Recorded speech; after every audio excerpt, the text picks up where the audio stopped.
guys, my name is Tara Garibani and I'm going to be talking about neuron physiology. In specific, I'm going to be talking about how THC can alter and affect normal nervous function.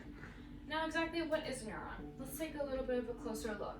As you can see, here's a neuron. A neuron is an electrically excitable cell, as you can see, that in the nervous system that functions to process and transmit information through electrical and chemical signals. Now let's take a little bit of a deeper look into exactly the different parts of a neuron. Now, as you can see, a neuron has a cell body, axon helix, and dendrites. Now, the dendrites are tree-like extensions at the beginning of the neuron that help increase the surface area of the cell body. They receive information from other neurons and transmit the electrical stimulus down to the soma. The cell body is also known as the soma. Now, the cell body or the soma is where signals from dendrites are joined and passed down. The soma doesn't play an active role in transmission of neuron signals. Instead, it serves to maintain the cell and keep the neuron functional. As I also mentioned, here's the axon helix. The axon helix is like the neck of the neuron. The axon helix is located, as I mentioned, at the end of the soma, and it controls the firing of the neuron. It kind of acts as a manager, so the summing total of the inhibitory and excitatory signals. Now, if these sums of the signals exceed a certain threshold, the action potential will be triggered and an electrical signal will be transmitted down the axon and away from the cell body, as you can kind of see. Now, I'm going to be speaking about the axon. The axon is an elongated fiber that extends from the cell body to the terminal endings and transmit this neuron signal. Now, I'm going to be showing you the whole image of a neuron. So as I mentioned, this is the cell body, the dendrites, the axon helix, the axon. And now I'm going to be talking about the terminal buttons. And these are located at the end of the neuron and are responsible for sending signals to other neurons. Now, for this slide, I'm going to be speaking about everything. So, the electrical gradient between the intracellular and extracellular fluid is called the resting membrane potential. Resting means static, so nothing is changing at this time. Potential means electrical gradient created by active transport of ions across the membrane. The difference means the charges between the intracellular and the extracellular fluids are completely different. As you can see, extracellular has more positive charge, intracellular has more negative charge. Now, this electrical gradient is composed of sodium and potassium ions. Sodium ions are more concentrated in the extracellular environment. Its concentration always goes from the outside to the inside. Potassium ions are more concentrated in the intracellular environment, and its concentration will travel from the inside to the outside. Potential? Well, we're going to use my dear friend Drake and his hotline blank. Anyways, our neurons use a potassium pump to transfer 3 sodiums outside of a cell and pump 2 potassiums inside of the cell. As you can see, what Drake is using is ATP. Okay, you guys can cringe on that. Anyways, unequal transfer of ions will separate the charges across the membrane. The outside, as you can see, becomes more positive than the inside of the cell. Now, this concentration gradient, majority of the membrane potential, will be facilitated via passive diffusion. Now, let's take another deeper look. All of our cells throughout our body have a membrane potential. That's very important. However, nerves and muscle cells have special membrane potential systems. When excited, electrical signals are produced, and this rapid changes in membrane potential can lead to a nerve impulse, which, as you can see, produces a muscle contraction. But this guy is really large ankle. Anyways, once the threshold is reached, then sodium voltage gated channels would be opened.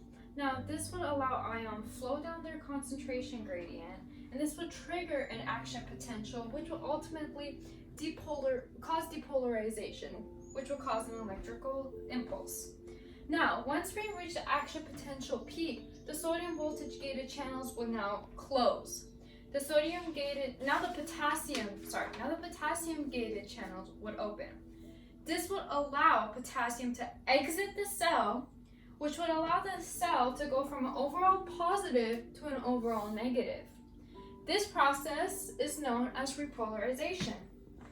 As we approach at around negative 70 millivolt, potassium voltage gated channels start to close, but they start to close slowly. Now, this results in an elongated release of potassium, which takes the membrane potential to about negative 80 millivolts. So how exactly are we going to get from the negative 80 millivolts to our resting membrane potential of negative 70 millivolts? Now, the jump from negative 80 millivolts to negative 70 millivolts is due to the ATPase pump, as you can see here. Now, the ATPase pump would pump out sodium and allow potassium to come into the cell. As the ATPase pump continues to do this, it would allow us to establish our resting membrane potential at negative 70 millivolts. In the brain, signals are passed through neurons. Now, signals are passed down when an electrical charge would travel down the neuron and allow the release of neurotransmitters.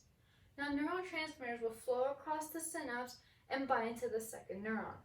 Now, when it binds to the second neuron, it does one of two things. The second neuron either stays dormant or it fires to send another signal. Now, within our body, we have cannabinoids, and I'm going to specifically be talking about the anandamide. The anandamide produced by the body affects our energy, our mood, our happiness, our precipitation of time. Now, as you see, the anandamide and THC had similar chemical structures. Because THC resembles anandamide, it can disrupt the operation of the brain. Now, why is anandamide so important? As I mentioned, it affects our mood and our happiness. So as you saw, neurotransmitters will flow through the synapse and bind to the second neuron. And as you saw, the anandamide would travel via retrograde up to the CB1 receptor of the first neuron. Now, what does this exactly mean, exactly what that I told you? This response is called the rest period. The rest period means that if another electrical impulse will come down to the first neuron, it would minimize the release of neurotransmitters. Ultimately, the second neuron wouldn't allow any fire. Now, when the anandamide job is done, it gets degraded very quickly. When we inhale or when we ingest THC, as you can see, it's coming in high concentration. And it's also binding, as I mentioned, to the CB1 receptor of the first neuron. Now, this THC isn't able to get degraded as quickly as the normal anandamides because of its high concentration. Now, so how does THC exactly make more dopamine? So imagine these two neurotransmitters as traffic lights. The GABA as the red light and the glutamate as the green light. Now, GABA would inhibit the amount of dopamine that's being released, when glutamate would allow more dopamine release. So GABA and glutamate will work together to allow an adequate amount of dopamine release in the glutamate. When THC binds, as you can see over here, it's going to inhibit the amount of GABA that's being released. In contrast with this neuron, when THC binds, it will allow higher concentration of GABA being released. So what does this mean? Absence of GABA and high amounts of glutamate will increase the amount of dopamine that is ultimately being released. So does more THC mean more dopamine? Yes, it does. So if excess dopamine level continues, cells would downregulate the production of dopamine receptors. Now, what does this exactly mean? This will not only have an impact when the person's ingesting high amounts of THC. This would mean that the person would temporarily downregulate the dopamine receptors. And what does downregulating dopamine receptors exactly contribute to? Downregulating dopamine receptors would mean less response to dopamine. And this is why some individuals may feel depressed or have constant anxiety, because your dopamine is still being released by your natural anandamides. However, it's not able to bind to the dopamine receptors. Thank you, that's my video.